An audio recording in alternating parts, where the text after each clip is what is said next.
The 1930s were a challenging decade in America, marked by the Great Depression and a struggling economy.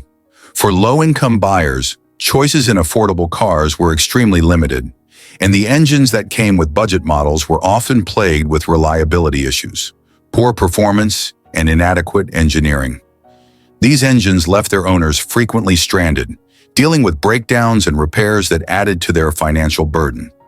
Here we dive into 10 of the worst engines from American cars of the 1930s that were a constant source of frustration for those who could only afford the cheapest options. Dear viewer, don't forget to subscribe to the channel. Thanks for your support.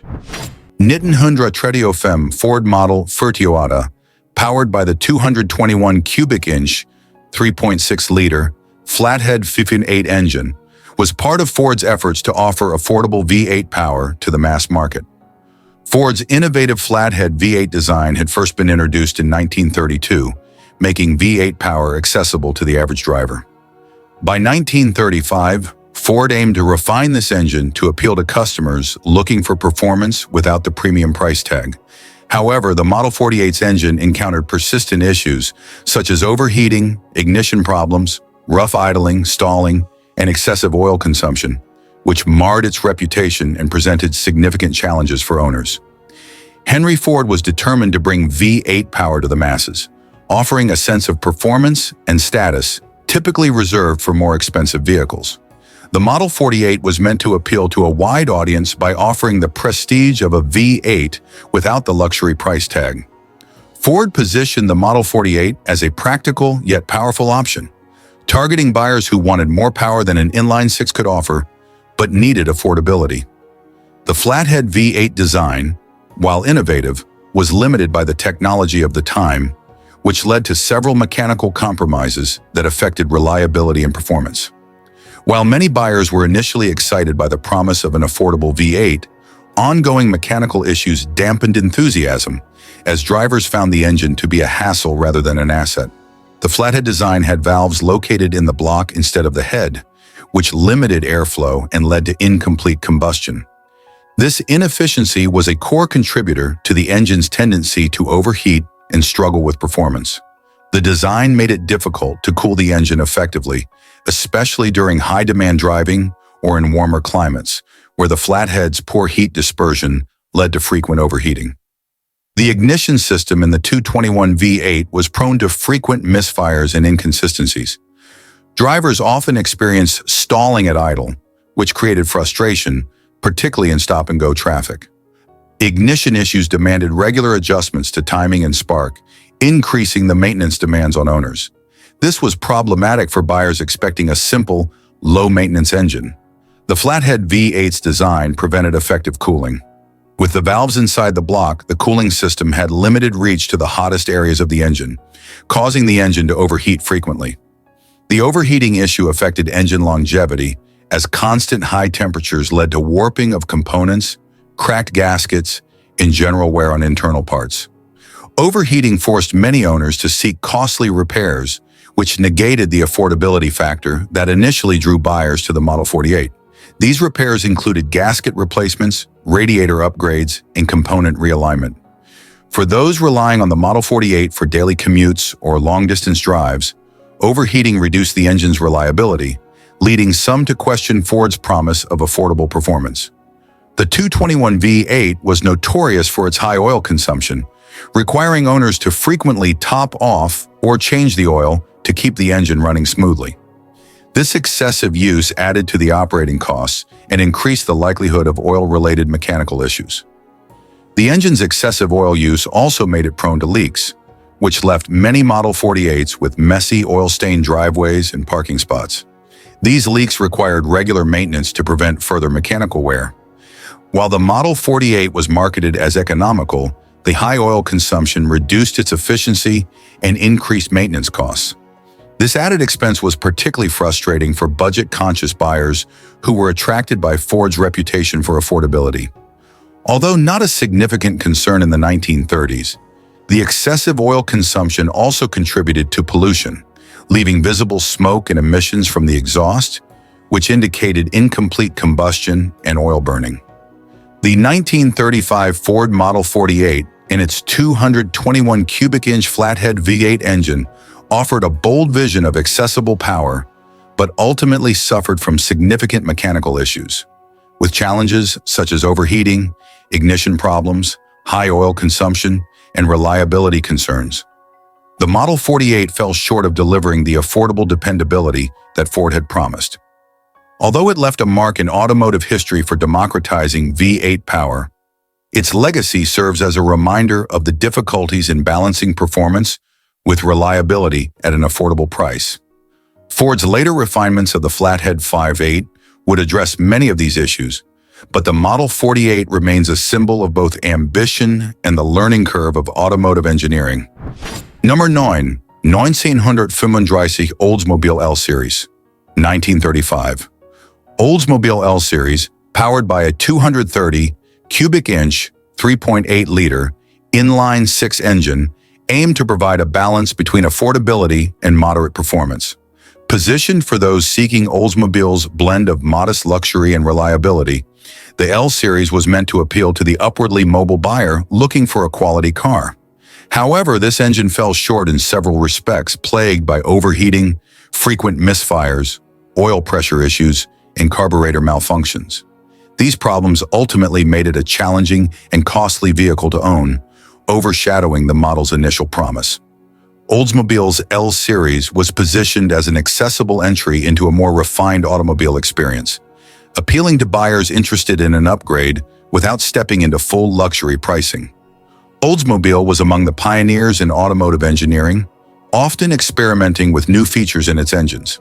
In the L Series, they hoped to offer a balance of power and reliability, a standard in their product line.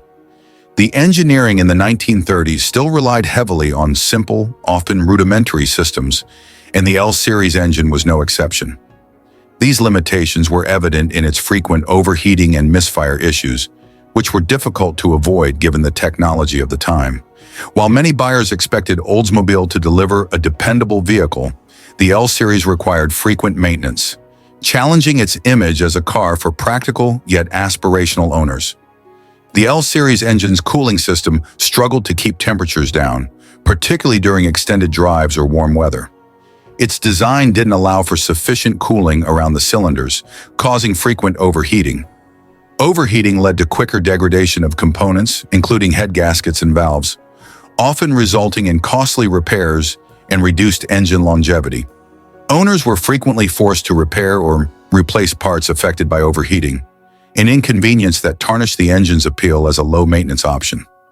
The tendency to overheat gave the L Series a reputation for unreliability, affecting resale values and discouraging repeat Oldsmobile buyers. The carburetor in the 230 inline-six was notoriously temperamental. It required frequent adjustments to maintain a smooth idle, and a slight misalignment often led to rough idling or stalling. Misfires in the engine were often traced back to inconsistencies in the ignition system, which struggled to maintain consistent timing. Owners frequently faced disruptions from sudden misfires or stalling. The need for regular tuning, particularly in the carburetor and ignition timing, added to the overall maintenance burden, making the engine troublesome for owners who expected a low-maintenance vehicle. Misfiring and stalling reduced fuel efficiency, adding to the operational cost of the vehicle and making it less appealing for drivers conscious of economy. The L Series suffered from inconsistent oil pressure, which often led to insufficient lubrication for engine parts. This issue was exacerbated during high temperatures or longer drives, resulting in premature wear on components. Owners were required to monitor oil levels and pressure regularly, as the engine's design led to fluctuations that could damage internal components if left unaddressed. The oil pressure issues led to faster wear and tear on critical parts, including bearings and valves, which required owners to replace these components frequently. This increased maintenance demand and added to the car's long-term costs. For many owners, the added time and expense of maintaining proper oil pressure diminished the value of the car, leading some to consider the L Series as a less-than-ideal investment. Between overheating, misfires, and oil pressure issues, the L Series engine demanded constant upkeep. Owners found themselves performing routine adjustments and repairs, which not only cost money but also led to downtime. These persistent problems elevated maintenance expenses, which were particularly frustrating for owners who had purchased the L Series under the assumption it would offer reliable, affordable performance. Many Oldsmobile buyers in 1935 expected a step up from other brands, anticipating a dependable vehicle that could handle day-to-day driving with ease. The L Series' maintenance-heavy engine undermined this expectation, and some customers questioned the brand's commitment to quality. While Oldsmobile maintained a solid reputation in the automotive market, issues with models like the L Series emphasized the need for improved quality control, which Oldsmobile addressed in later models. The 1935 Oldsmobile L Series and its 230 cubic inch inline six represent a case study in the challenges of early automotive engineering. While the model was designed to offer accessible luxury, its problems with overheating, misfires, oil pressure, and carburetor reliability painted a different picture for owners. Hudson Tlane. The 1935 Hudson Tlane was intended as a budget-friendly, durable option in Hudson's lineup, aimed at delivering reliable performance in a smaller, more economical package. Despite Hudson's hope for a robust engine, the 212 cubic inch, 3.5-liter inline six fell short of expectations. Known for its overheating problems, rough operation, fuel delivery issues, and frequent carburetor failures, this engine made the Tlane a challenging car to own. These issues not only affected its performance and reliability, but also increased its maintenance demands, causing frustration for many drivers. Hudson's Tlane was marketed as a practical and economical choice, appealing to middle-class buyers who wanted a dependable car for everyday use without the high price tag associated with larger Hudson models. The Tlaine's inline-six engine was expected to deliver a balance of power and efficiency. Hudson aimed to establish a reputation for reliability, intending the Tlane to be a sturdy, user-friendly car. The engineering behind the 212 inline-six reflected the limitations of the 1930s automotive technology. Cooling and fuel systems were still evolving, which left the engine vulnerable to performance and durability issues. While the Tlane was affordable, it came with reliability issues that buyers did not anticipate, which ultimately tarnished the model's reputation as a value-focused option. The engine's cooling system struggled to regulate temperature, particularly on hot days or during long drives. Poor circulation design and inadequate airflow around the engine caused frequent overheating. Overheating accelerated wear on critical components, such as head gaskets and cylinder heads. This reduced the engine's lifespan, causing owners to face expensive repairs earlier than anticipated. Overheating made the engine more prone to mechanical failure, necessitating constant attention and repairs that added to the car's overall cost. Buyers expected an affordable, reliable vehicle, but were instead faced with an engine that needed regular and costly maintenance, impacting Hudson's reputation. The 212 inline-six often ran roughly, with noticeable vibrations due to its basic balancing and mounting. The rough operation made for an uncomfortable driving experience, especially on longer trips. The vibrations and rough running were not just inconvenient, but also physically uncomfortable, leading to fatigue for drivers on extended drives. Hudson had previously built a reputation for smooth, reliable cars, so the Tlaine's inconsistent performance clashed with customer expectations of the brand. The Tlaine's fuel delivery system struggled to maintain consistent fuel flow, especially during acceleration or high-speed driving. This led to hesitation and stalling, which compromised both performance and driver confidence. The engine's fuel delivery issues also resulted in suboptimal combustion, making the Tlane less fuel efficient than competitors in its class, adding to ownership costs. The carburetor frequently required repairs or cleaning due to clogging and poor fuel atomization. This led to inconsistent engine performance, stalling, and even flooding during cold starts or idling.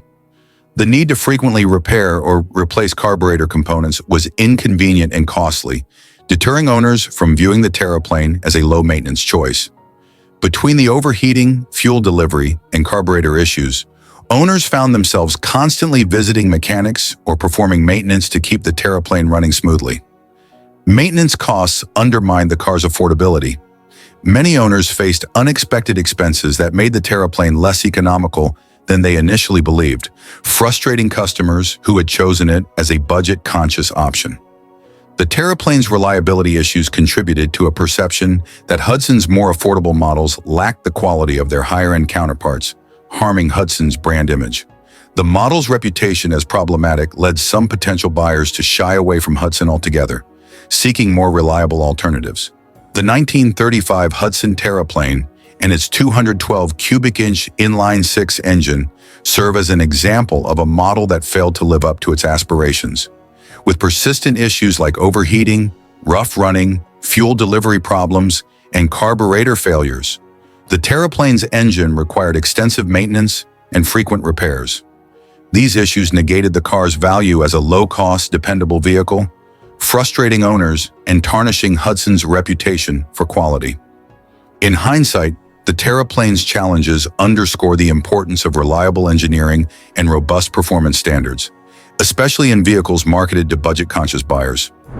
Number 7. 1935 Packard 120.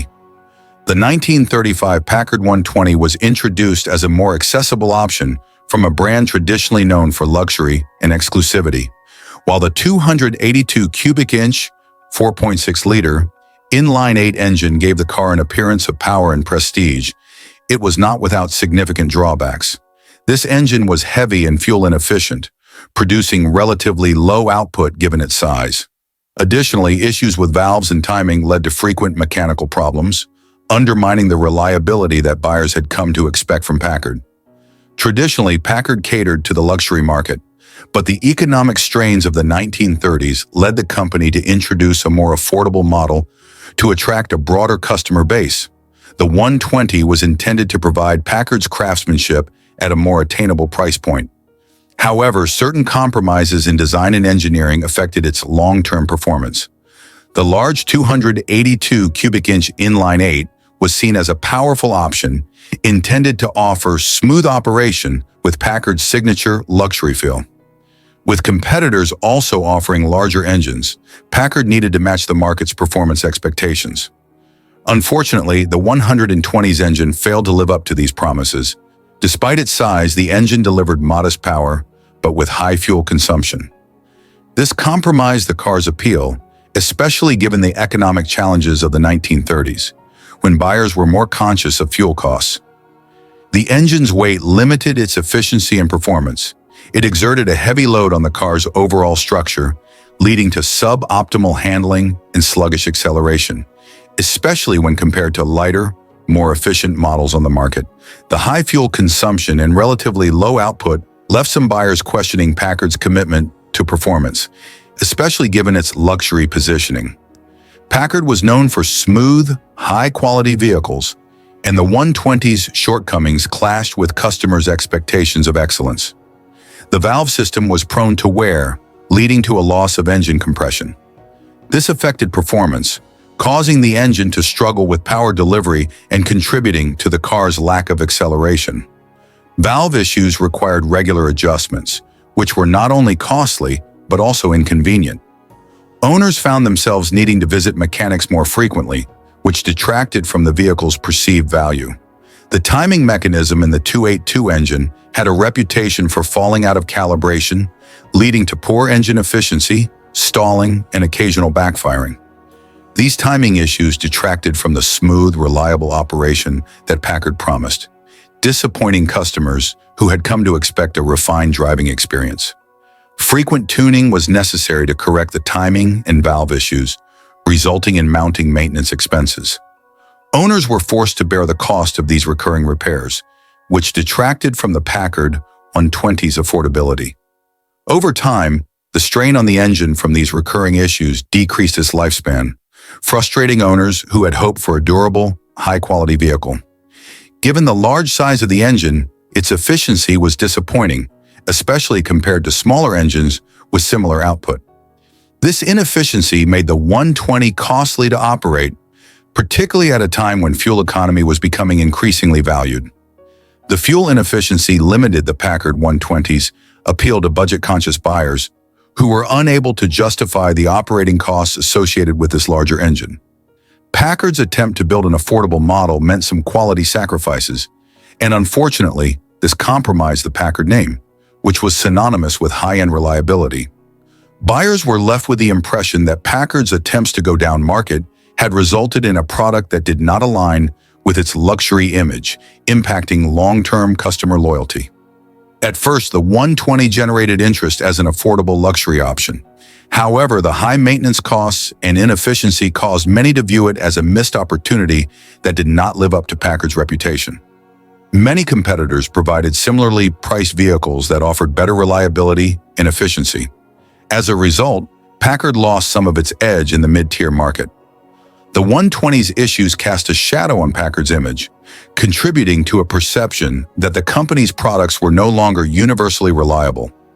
While the Packard 120 was not solely responsible, its problems contributed to Packard's overall struggle to maintain its position as a luxury automaker, ultimately impacting its survival. The 1935 Packard 120 and its 282 cubic inch inline-8 engine illustrate the challenges faced by luxury brands attempting to create budget-friendly options. Despite Packard's intentions, the engine's inefficiency, valve, and timing issues rendered it unreliable and costly to maintain. These problems alienated budget-conscious buyers and disappointed customers expecting high quality. Number 6, 1935, Buick Series 40. The 1935 Buick Series 40 was Buick's entry-level model designed to offer a more affordable vehicle in the Buick lineup. However, its 233 cubic inch, 3.8-liter, inline-8 engine encountered multiple issues, making it unreliable and costly for owners. The engine was plagued by carburetor and overheating issues, as well as frequent valve and timing chain adjustments and oil leakage. These recurring problems ultimately detracted from the car's value and made it difficult for the Series 40 to meet the reliability expectations of the market. Buick, typically associated with premium vehicles, developed the Series 40 to reach a more cost-conscious market during the economically challenging 1930s. The Series 40 aimed to deliver the prestige of Buick with a more affordable price tag. However, affordability came with some sacrifices, notably in terms of engine performance and reliability. With a 233 cubic inch displacement, the engine promised a moderate level of power suited to a full-size car. The inline-8 configuration was intended to offer a smoother ride and a touch of refinement. Buyers expected Buick's trademark quality and longevity, but the Series 40 engine's performance left many disappointed. The carburetor in the 233 engine was prone to clogging and erratic performance, particularly under load or in hot weather. This led to inconsistent fuel delivery, reducing engine efficiency and causing rough idling. The carburetor issues made it difficult to achieve optimal fuel-air mixtures, which negatively affected fuel efficiency, an essential factor for buyers during the 1930s. Repeated adjustments and cleanings were necessary to keep the carburetor functioning, leading to higher maintenance costs and frequent mechanic visits. The cooling system struggled to keep up with the demands of the engine, especially during extended drives or in warm climates. This was a significant problem, as overheating could cause engine damage if left unaddressed. Frequent overheating accelerated engine wear and led to cracked or damaged components, shortening the lifespan of the engine and requiring costly repairs. Many owners found themselves dealing with recurrent overheating, which was inconvenient and reflected poorly on Buick's commitment to quality. The engine's valve system had a tendency to wear prematurely, leading to a loss of engine compression. This reduced power output and resulted in rough performance, especially during acceleration. The valves needed constant adjustments to maintain performance, which increased maintenance demands and costs for owners. The timing chain was known to stretch over time, impacting engine timing and leading to rough operation. This required regular adjustments to keep the engine running smoothly. The timing issues led to inconsistent performance, affecting acceleration and fuel efficiency and creating a less enjoyable driving experience for Buick Series 40 owners. The need for frequent timing adjustments meant that owners faced ongoing costs and challenges to keep the engine running properly. The engine seals and gaskets were prone to leaking, leading to frequent oil loss. Owners often found themselves having to top off oil levels between regular service intervals, adding to the car's operating costs. The constant oil leakage led to buildup and grime around the engine, creating both aesthetic and functional concerns. Oil-coated engine parts could trap dirt and debris, which further impacted engine performance. Low oil levels due to leakage increased the risk of engine overheating and component wear, particularly in the engine's bearings. Prolonged operation with inadequate oil could cause severe internal damage. Frequent oil leakage required constant attention and added to the ownership costs, which frustrated buyers expecting a reliable, low-maintenance car. The Series 40's ongoing maintenance needs meant that owners were often spending more on repairs than they anticipated, undermining the car's affordability.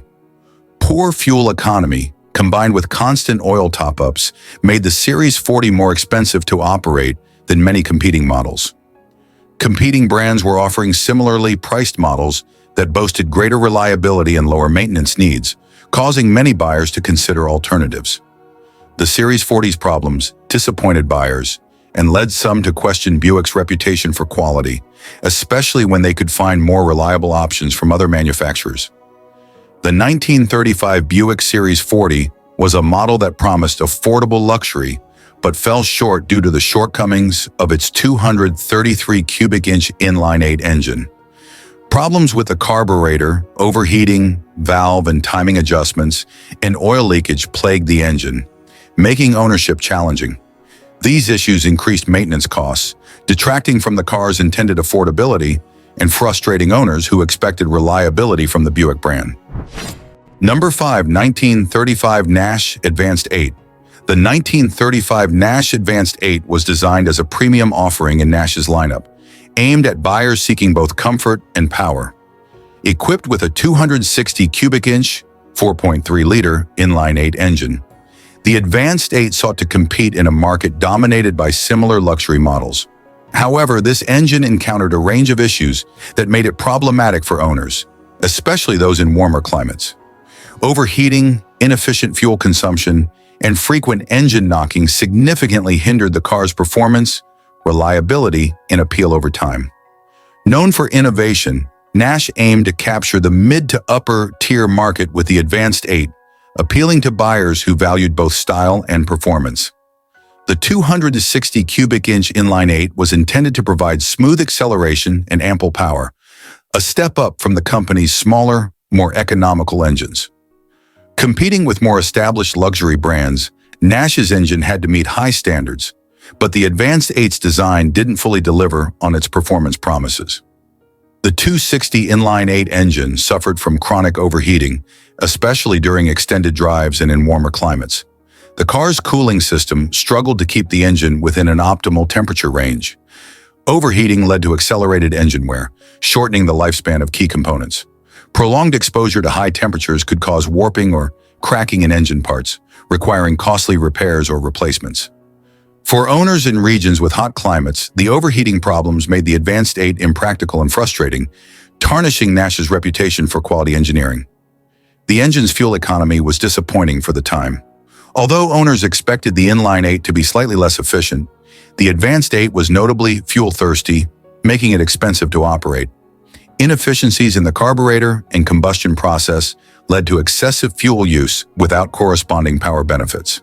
The engine's design limited its ability to optimize fuel usage, especially under load or at higher speeds. In a period when fuel efficiency was becoming more valued, the high operating costs deterred buyers who might otherwise have appreciated the car's styling and comfort. The Advanced 8's engine was prone to knocking, a condition where fuel combustion occurred at the wrong time, causing rough running and potentially damaging internal components. To address the knocking, owners had to regularly adjust the engine timing. This required time, expertise, or money for mechanic services, as improper timing could lead to rough performance or engine damage. Engine knocking compromised the driving experience, detracting from the smooth ride expected in a luxury model. Regular timing adjustments also added to maintenance costs, further diminishing the car's value. The Advanced 8's issues required frequent mechanic visits, especially for timing adjustments and cooling system repairs. For a luxury car, these ongoing costs added a financial burden. With the inefficiency of the engine, owners faced high fuel costs, making the Advanced 8 less practical for everyday driving or long trips. Due to its frequent issues, the Advanced 8 struggled to maintain a positive reputation in the resale market. Buyers knew it as a car that required significant maintenance, reducing demand and value. Many buyers ultimately preferred other brands or models with similar style, but fewer maintenance requirements, affecting Nash's standing in the competitive luxury market. Upon release, the Advanced 8 attracted buyers drawn by its styling and the promise of a powerful inline-8 engine. However, the car's issues quickly overshadowed its initial appeal. Nash's reputation took a hit as buyers grew frustrated with the Advanced 8's performance issues. In subsequent years, Nash focused on more reliable and economical engines to rebuild customer trust. Nash learned from the Advanced 8's cooling issues, investing in more effective cooling technology and better engineered components in future models. The Advanced 8 highlighted the importance of fuel efficiency in luxury models, leading Nash to improve fuel economy and performance consistency in later engines. The 1935 Nash Advanced 8 and its 260 cubic inch inline-8 engine serve as a reminder of the challenges involved in balancing power with reliability. Overheating issues, poor fuel efficiency, and the frequent need for timing adjustments marred the car's reputation, detracting from its luxury appeal. While the Advanced 8 initially attracted interest, its maintenance demands and operating costs made it impractical for many buyers. Nash's experience with the Advanced 8 underscored the need for robust engineering, especially in premium vehicles, and influenced the company's approach to engine design in future models. Number 4, 1935 Willie 77. The 1935 Willie 77 represented Willie's Overland's attempt to produce an affordable, fuel-efficient vehicle in the midst of the Great Depression. Equipped with a 134 cubic inch, 2.2-liter, inline-4 engine, the Willie 77 aimed to be a budget-friendly option with modest power and efficiency suitable for city driving. However, the engine's limitations quickly became evident, as its small displacement and power output led to numerous performance issues. Frequent stalling, fuel delivery problems, and an inability to handle inclines or heavy loads made it frustrating for owners. During the Depression, affordability was crucial for automakers. Willie sought to create a car that was cheap to buy, fuel-efficient, and easy to maintain. The Willie 77 met these goals, but at the cost of power and reliability. The 134 inline-4 engine was chosen for its simplicity and potential for fuel savings. However, while the engine's size worked well for short, urban drives, it fell short for owners who needed more versatility or lived in hilly areas. The straightforward design promised ease of repair, but the engine's consistent issues proved more troublesome than expected, leading owners to seek frequent adjustments. The engine's 134 cubic inches provided minimal power, making even moderate inclines challenging. The Willie 77 struggled to reach speeds needed for open road driving, relegating it mostly to city streets. For owners, the car's underpowered nature limited its usefulness, particularly in rural or mountainous areas where engine strength was essential. The sluggish acceleration was noticeable even on flat terrain, further diminishing the car's appeal. The 134 engine was prone to stalling, particularly at low speeds or when idling. This was due to its limited torque and inconsistent fuel delivery, which required frequent attention. The stalling issues made the Willie 77 difficult to rely on, as drivers often faced unexpected shutdowns. For owners, this lack of dependability added frustration, especially in stop-and-go traffic or during longer drives. The Willie 77's carburetor and fuel delivery system were prone to clogging and required frequent adjustments. These issues not only impacted performance, but also contributed to the engine's tendency to stall. Owners often had to make regular adjustments to the carburetor, even just to achieve a consistent idle. This made maintenance demanding for those without mechanical expertise and added to operating costs. Given the frequency of fuel-related issues, owners spent considerable time and money addressing the problem. This was particularly taxing during the Depression, when affordability and ease of ownership were primary concerns.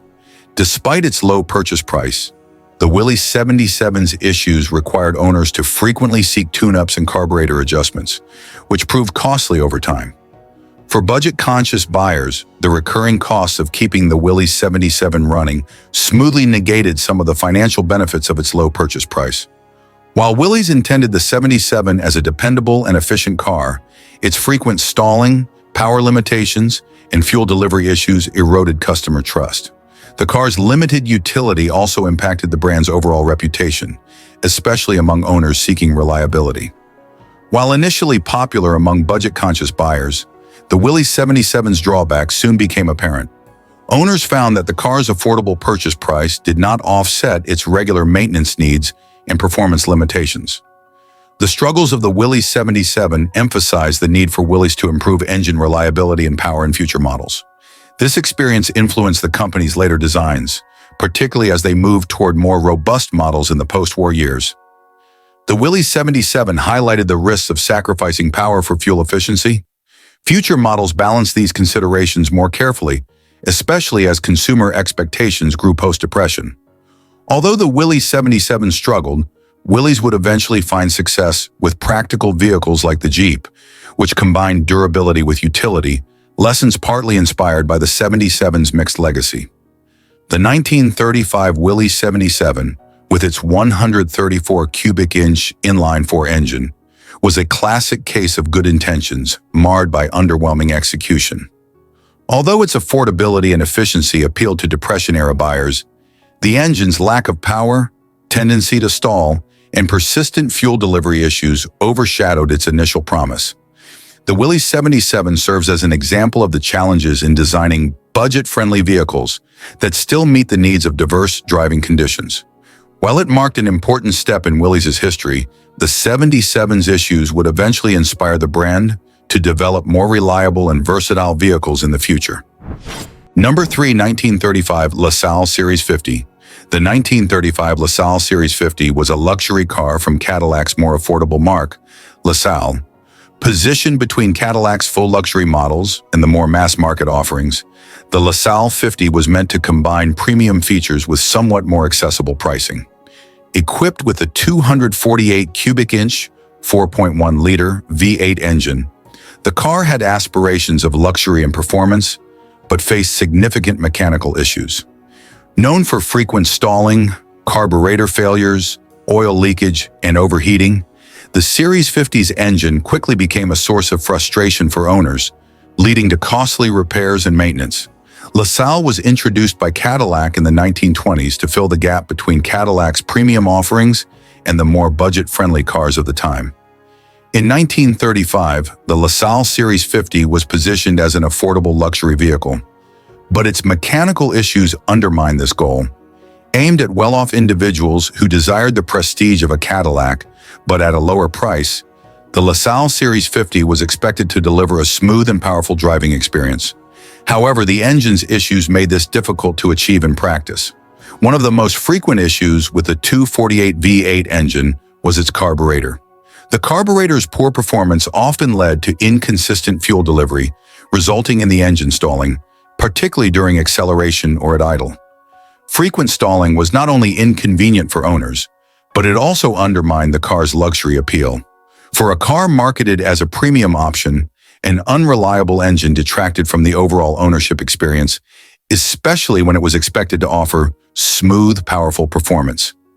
Owners often found themselves having to make regular adjustments to the carburetor, leading to unreliable performance. The constant need for tuning and repairs detracted from the car's ease of use. The 248 V8 was also notorious for oil leaks. These leaks not only made the engine difficult to maintain, but also posed a risk to the car's long-term reliability. Frequent oil leaks required constant monitoring, and repairs often involved replacing seals or gaskets, which added to the overall maintenance costs. Overheating was another common problem with the engine. The engine's cooling system struggled to manage heat, particularly during extended driving or in warmer climates. This often led to engine damage if not addressed promptly, as well as further maintenance expenses. The combination of oil leaks, Overheating and the need for carburetor adjustments created a maintenance nightmare for many LaSalle 50 owners. While the car's price was positioned to be more affordable than Cadillac's flagship models, its long-term cost could quickly escalate. While the LaSalle 50 was intended to provide a luxurious experience at a lower price, its mechanical flaws meant that owners faced high repair bills. The frequent need for carburetor adjustments, oil leak repairs, and overheating fixes made ownership less than cost-effective. Buyers who invested in the LaSalle 50 expected a car that was both affordable and dependable. Instead, they encountered frequent repairs, turning what should have been a smooth luxury ownership experience into a financial burden. For a brand that was trying to position itself as a more affordable luxury option, the constant mechanical issues of the LaSalle 50 hurt its reputation. The reliability problems created a perception of poor engineering, which not only hurt the car's standing in the market, but also reflected poorly on the LaSalle name itself. While Cadillac's higher-end models were known for their refinement in engineering, the LaSalle 50's engine issues made it seem inferior in comparison, even though it was marketed as a stepping stone to Cadillac ownership. Buyers were left disappointed with the car's performance and maintenance needs. The LaSalle Series 50's issues highlighted that even in the lower price range, reliability is a crucial factor for luxury cars. Buyers were willing to pay a premium for smooth performance and reliability, and the LaSalle's engine problems showed that no matter the price point, mechanical excellence is non-negotiable for a luxury car. The reputation damage caused by the 248 V8's problems ultimately led to LaSalle's discontinuation in 1940. While the car had a significant presence in the market for a few years, it was overshadowed by more reliable and refined options from both Cadillac and its competitors. While the LaSalle Series 50's engine issues may have dampened its legacy, the car remains an interesting example of 1930s luxury cars and how even a small number of technical problems can derail a model's success. Number 2, 1935 Pierce Arrow 8. The 1935 Pierce Arrow 8 represents one of the last attempts by the iconic Pierce Arrow motorcar company to assert itself as a leader in luxury automotive engineering. Known for its opulence and status, the Pierce Arrow was designed for high-end buyers who valued comfort and refinement. However, despite its impressive size and design, the 366 cubic inch, 6.0-liter, inline-8 engine faced significant mechanical challenges that impacted the car's reliability and efficiency. Despite its larger displacement and reputation for power, the engine's inefficiency, heavy weight, and cooling issues made it less than ideal for long-term ownership, causing frustrations for many who invested in the marque. Pierce Arrow was a manufacturer synonymous with luxury. The brand was known for building cars with exceptional craftsmanship, solid construction, and advanced features for its time. Its cars were often chosen by the wealthy elite and were considered a status symbol during the 1920s and 1930s. By 1935, Pierce Arrow was beginning to struggle with the effects of the Great Depression. The Pierce Arrow 8 was part of their attempt to compete with other luxury marques such as Packard and Cadillac. The car was outfitted with a large 366 cubic inch inline-8 engine, which was meant to offer significant power and smooth performance on the road. Despite its impressive size, the 366 inline-8 engine was inefficient. Larger engines like this were often expected to provide a smooth and powerful driving experience, but the Pierce Arrow 8 failed to live up to its potential in terms of fuel economy. Its large displacement and engineering flaws led to excessive fuel consumption, making it costly to drive, particularly during the Depression era, when cost efficiency was more critical. Luxury cars of this era, particularly those with large engines, were already prone to consuming more fuel than smaller, more modest vehicles. However, the Pierce Arrow's engine exacerbated the problem. This inefficiency put a significant strain on owners, who often faced rising operational costs due to the engine's inability to deliver performance without sacrificing fuel economy. One of the most critical problems with the Pierce Arrow 8's 366 inline-8 engine was its tendency to overheat. The cooling system struggled to keep the engine at optimal operating temperatures, especially during long drives or in warmer climates. Overheating could lead to engine damage, which required frequent repairs and maintenance. Owners found themselves having to monitor engine temperatures regularly, which detracted from the car's reputation as a luxury vehicle. While Pierce Arrow had a reputation for building reliable cars, the cooling issues with the 366 engine were a significant blow to that image. Due to the engine's constant overheating, the Pierce Arrow 8 became prone to breakdowns. This issue was not only costly, but also frustrating for owners who expected a high level of reliability from a luxury marque. The car's breakdowns led to additional repair costs and decreased satisfaction with the vehicle's performance. The 366 inline-8 engine was a heavy component, which added weight to the overall car. While this may have been acceptable for luxury vehicles at the time, the extra weight had a negative impact on fuel consumption and handling. The additional weight reduced the car's overall efficiency and made it harder to maneuver compared to more lightweight competitors. The heavy engine negatively affected the car's handling characteristics. The added weight in the front made steering and suspension systems work harder, reducing the car's overall agility.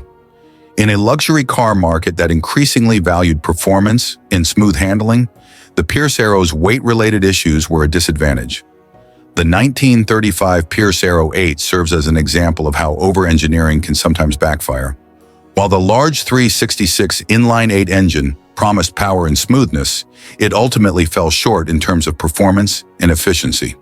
The failure to balance the car's power output with practicality left many owners frustrated with their purchase. The mechanical flaws of the 1935 Pierce Arrow 8 contributed to the brand's eventual downfall. As competitors like Cadillac and Packard refined their offerings, Pierce Arrow's inability to resolve these issues and provide a reliable, efficient product helped seal its fate. By 1938, Pierce Arrow would cease production of new cars, and the company would never fully recover from the damage caused by vehicles like the 1935 Pierce Arrow 8. The 1935 Pierce Arrow 8 is a significant example of how even luxury cars, when plagued with mechanical issues, can face major setbacks in reputation and sales. Despite its large and powerful engine, the 366 cubic inch inline-8 struggled with efficiency, overheating, and excessive weight, making it a difficult car to maintain and operate. Number 1935 Studebaker Dictator. The 1935 Studebaker Dictator was part of the Studebaker lineup during a time of transition in the American automotive industry. While Studebaker was known for offering vehicles with unique design and engineering features, the 221 cubic inch 3.6-liter inline-6 engine in the Dictator faced significant mechanical challenges that led to performance issues and high maintenance demands. Despite being part of a respected brand, the Dictator's engine often underperformed, and its reputation was marred by frequent mechanical failures and inefficiencies. Studebaker was an established car manufacturer known for its innovation and quality craftsmanship. By the mid-1930s, the company was working hard to maintain its position in the competitive U.S. car market. The Dictator was positioned as a mid-range model in the Studebaker lineup, aimed at middle-class families who sought a balance between luxury and affordability. The Dictator of 1935 came with a relatively modest 221 cubic inch inline-6 engine, designed to provide adequate power for an affordable price. However, this engine was underwhelming in terms of reliability, with several mechanical issues that made it difficult for owners to enjoy long-term ownership without costly repairs. One of the most common and significant issues with the Dictator's 221 inline-6 engine was valve problems. Over time, the valves would become misaligned or fail due to excessive wear and poor lubrication. This often resulted in poor engine performance, including misfires, reduced power output, and rough running. The need for frequent valve adjustments and repairs added to the Dictator's overall maintenance burden. The engine's valve problems not only affected performance, but also increased the cost of ownership, as these repairs required skilled labor and specific parts. For owners of the 1935 Dictator, this meant regular visits to the mechanic, leading to frustration and dissatisfaction. Another major problem with the 221 inline-6 was its cooling system, which was often inadequate for the engine's demands. In a time when engines were becoming more powerful and complex, proper cooling was crucial to maintaining reliability. The Dictator's engine, however, frequently suffered from overheating, especially in warmer climates or during extended driving.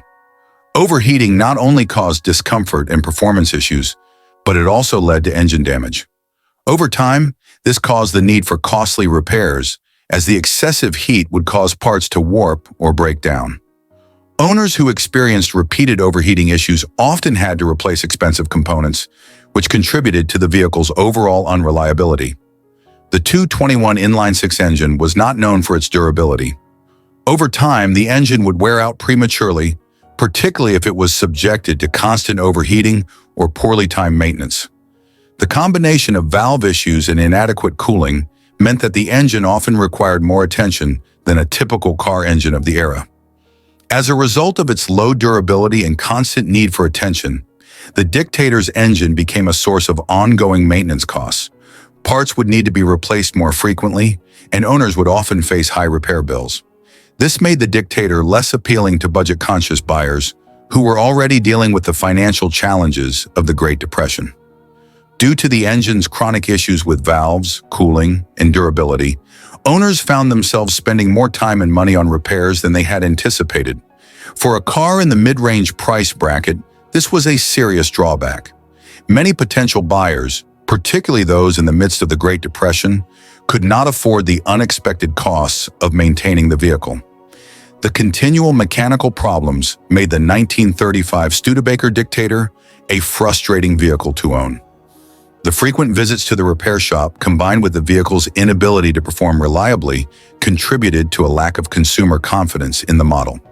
While the Dictator was affordable, it became a less attractive choice due to its inability to provide the kind of long-term value that customers were looking for. The 1935 Studebaker Dictator with its 221 cubic inch inline-six engine stands as a reminder of how crucial engine reliability is to a car's success. Despite its appealing price point, the Dictator's mechanical flaws, including valve issues, inadequate cooling, and poor durability, made it a costly and frustrating choice for owners. These problems damaged Studebaker's reputation and highlighted the importance of engineering excellence in the automotive industry. While the Dictator may have been a product of its time, its mechanical shortcomings ultimately contributed to its limited success and the decline of its model line within Studebaker's lineup.